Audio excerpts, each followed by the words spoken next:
Salut les riders, salut les riders, j'espère que vous allez bien. Aujourd'hui c'est Bike Test, on a testé le dernier Trek Slash 9.9.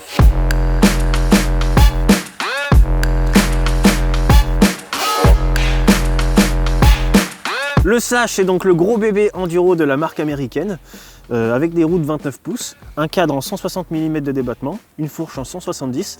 Ce cadre est en carbone maison OCLV avec une petite biellette en magnésium, un poids total ultra contenu, donc de 14,55 kg, pesé par nos soins. On est sur la version donc 9.9 XO1 qui correspond au haut de gamme SRAM et cette version est proposée à 8 999 €. Bon alors, pas comme cette belle machine en carbone, comment elle est équipée? Et bah c'est vrai qu'on a un tarif élitiste mais on a un montage élitiste. On commence avec les suspensions, on a un duo chez RockShox, on a une ZAB Ultimate RC2 avec la cartouche en 170 mm de débattement. On a un Super Deluxe True Shaft, donc c'est un amortisseur spécialement développé par Trek et RockShox, donc il est dédié à ce vélo là. En transmission, on a une transmission XO1, on est sur le modèle XO1, c'est logique, avec un pédalier en carbone. Petit bémol, c'est la cassette, c'est une cassette GX et moi j'aurais bien aimé voir une XO1 quand même dessus. On est en 12 vitesses quand même. 12 vitesses, 520% de développement, on a un gros pignon 50 dedans. C'est vraiment pas mal pour l'enduro. Pour le freinage, on reste chez SRAM, ouais, avec les codes donc RSC qui correspondent au modèle haut de gamme de la gamme freinage SRAM. Pour le reste, on est sur du bon trajet majoritairement, donc la marque maison, avec un gros guidon 820 de large, 35 mm de section tout en carbone. Des grippes bon trajet. On a une tige de selle maison en 150 mm de débattement avec une selle maison qui est plutôt confortable. On a des roues carbone donc en section interne de 30 mm avec 108 points d'engagement. On a des pneus maison également, bon trajet, avec des Team Issue SE5 devant en 2,6 de large et SE4 derrière en 2,4 de large. Le diamètre de disque, on n'en a pas parlé mais c'est quand même important. 200 à l'avant, 180 à l'arrière. Classique pour mais l'enduro. Efficace. Chez Trek, on a une gamme donc, pour le Slash qui est très vaste, avec un prix d'appel à 3 199 sur la version 7. Et après, ça monte à plus de 10 000 € donc pour les versions les plus haut de gamme. On embraye sur le look. Qu'est-ce que tu en as pensé, Paco? Eh ben, franchement, moi j'ai trouvé sobre avec des petites touches originales, donc le rouge qu'on peut retrouver sur la douille de direction et sur le collier de selle, en plus avec les marquages. J'ai trouvé ça original et sans être trop. Non, c'est assez sobre. Ouais. Donc c'est le coloris Lithium Grey. Il y a le coloris Blue Carbon qui existe donc sur la version XO1 avec le marquage Trek en rouge qui est sympa aussi. Mais là c'est classe, c'est sobre. On voit un peu la fibre de carbone au travers du vernis rouge là.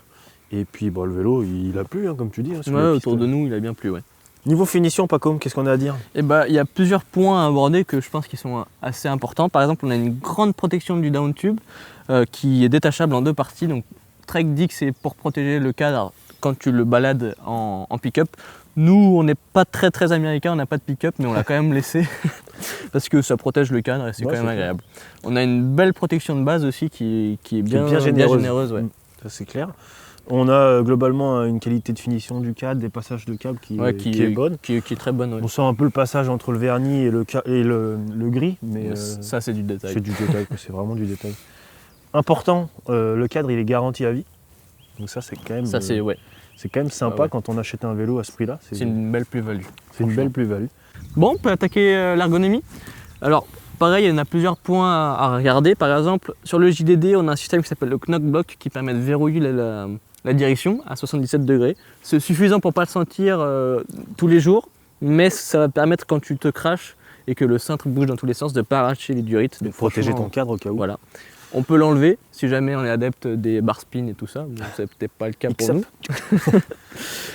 Sinon, on a aussi une boîte de rangement dans le cadre qui est fournie avec une petite pochette pour pouvoir ranger des outils. Et si on a envie d'avoir un peu plus d'espace, on enlève la pochette et là on peut carrément ranger un maillot.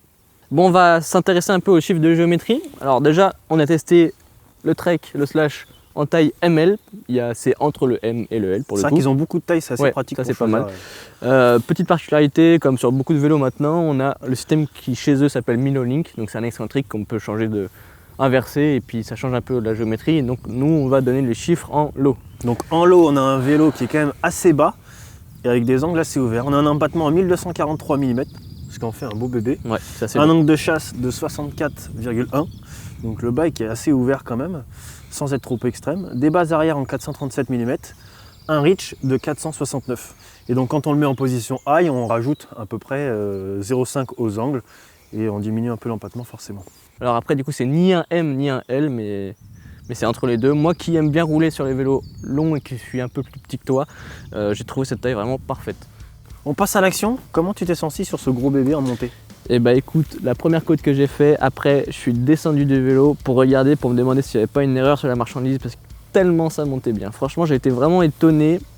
C'est un super bon grimpeur, il a un poids assez contenu. 14,5 kg, c'est vrai Ouais, que ça va c'est être très bien. light, hein, Ouais. 160-170. On a une position qui est assez droite sur le vélo, moi j'aime beaucoup. Surtout en mode high, au niveau Ouais. de la petite biellette, on est vraiment droit. Et en mode low, bon bah c'est un petit peu... Pour les côtes un peu techniques, c'est bien, ça Exactement. reste grippy, ça avale un peu tout.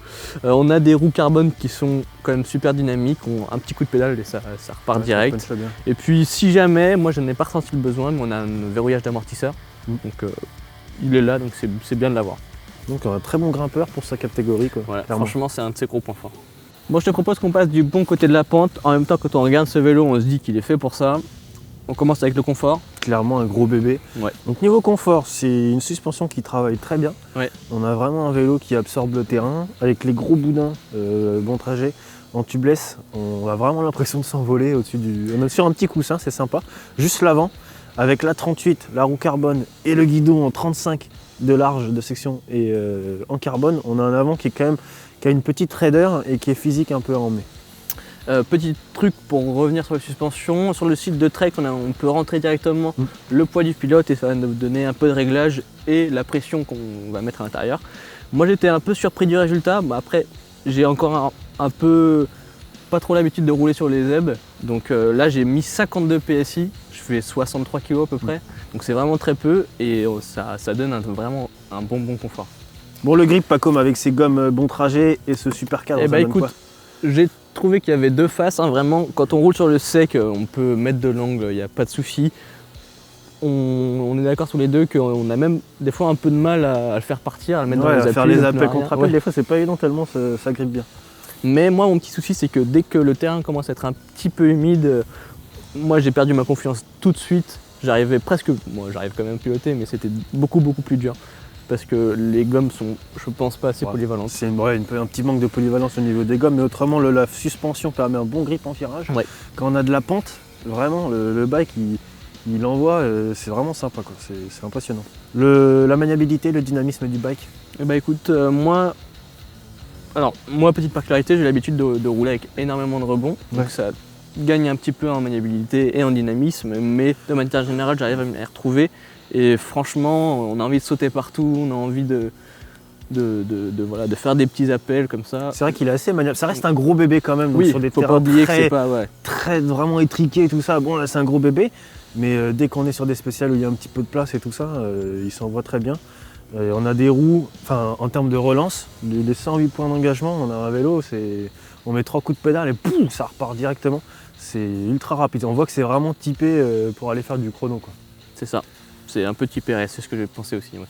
Bon, pas comme niveau franchissement, je crois que toi, t'as vraiment bien aimé le côté où il donne en confiance, quoi. C'est ça, en fait, il y a des spéciales ici où je suis un peu moins à l'aise, alors que là, c'est un vélo qui donne envie d'y aller, avec le gros cintre, la grosse fourche et tout. On a l'impression d'être sur un tank, on y va et ça passe sans arrière-pensée. Il n'y a pas de souci, franchement. En stabilité, il est excellent. C'est un vélo qui est fait pour aller vite. Pour aller vite, même dans la pente. C'est un vélo qui accélère tout seul, qui garde l'accélération, qui garde la vitesse, franchement. On sent qu'il a une vraie ADN de course au sein de ses gènes. Le freinage, alors ces petits codes? Bah, alors, moi je suis vraiment pas pro SRAM. C'est un toucher très progressif. Un toucher que j'aime pas du tout. C'est vrai que si on roule en Shimano ou en Magura, on n'a pas l'habitude. Mais bon, il y a quand même la puissance. Mais oui, c'est quand même puissant, il n'y a rien à ça redire freine, là-dessus. ça bloque, il n'y a pas de problème. Le vélo, la suspension, elle travaille super bien en freinage. Ouais. Des fois, on est surpris. Moi, je me suis surpris dans des gros radars avec une terre bien meuble à m'arrêter beaucoup plus tôt que d'habitude, en fait. Du coup, bon, je passais le virage tout doucement. Mais c'est vrai qu'en freinage, il est assez excellent, quoi. Bon, pas comme toi qui aime bien un peu le freeride et les gros jumps. Ouais. Ça donne quoi ce slash? Et bah écoute, on retrouve un peu le même caractère que sur tout le reste. Même s'il est léger, il reste assez stable en l'air, on peut quand même bien le manier. Puis en plus les réceptions avec ce duo suspension, cette cinématique qui marche quand même très fort, c'est super confortable. Le seul petit truc, comme c'est un vélo qui accélère tout seul et qui est vraiment très rapide, j'ai perdu mes repères en fait, et donc sur mes 2 premières sorties, j'ai overshoot tous mes jumps. Un peu le temps pour les repères. Ça, voilà. Est-ce que tu l'as trouvé fun ce vélo? Est-ce que tu as pris du plaisir? Mais écoute, pour moi, c'est pas le point le plus fort de son caractère, mais il est quand même, comme il prend l'accélération facilement et qu'il est assez dynamique, Ouais. le fun il est quand même assez présent, mais c'est pas non plus. Surtout sur de la Voilà. grosse spéciale bien typée, un peu bike park et tout ça, il s'en C'est ça. va bien, Il est pas chiant à rouler, quoi, Non. franchement. clairement. Par contre, est-ce qu'il est accessible du coup? Alors, Un peu moins. j'ai trouvé que on pouvait monter dessus, faire des petits spéciales et tout ça en étant franchement à l'aise direct. Ouais. Mais dès qu'on essaye de grappiller un peu la précision, le pilotage, les chronos, il fallait un bagage un peu plus technique pour se mettre un petit peu plus Et physique. un peu Et physique physique sur pour l'avant. rendre bien, parce que c'est un vélo qui se pilote quand même pas mal de l'avant. Mais bon, c'est vrai qu'on est sur une version élitiste de toute manière. Sur des versions un peu plus accessibles, il y a fort à parier que ce soit un peu plus accessible également Je pense. en Ouais. termes de pilotage. Pour conclure, je crois qu'on est tous les deux d'accord, le Slash c'est un excellent enduro assez polyvalent. Dans cette version 9.9 XO1, il est peut-être un peu élitiste. Parce qu'il est un peu rigide, ouais. Mais je pense qu'on peut dire tous les deux que le Maître Moss c'est fast. Clairement. Il est rapide en montée, rapide en descente et ça se voit que c'est un gros bébé fait pour la race. On espère que vous avez passé un bon moment avec nous. On vous dit à la semaine prochaine. Ridez bien, ridez safe. Ciao. C'est vraiment une fusée. J'ai l'impression d'être sur la bonne position. Ouais. Franchement, Encore c'est- plus avec la suspension réglée. Non.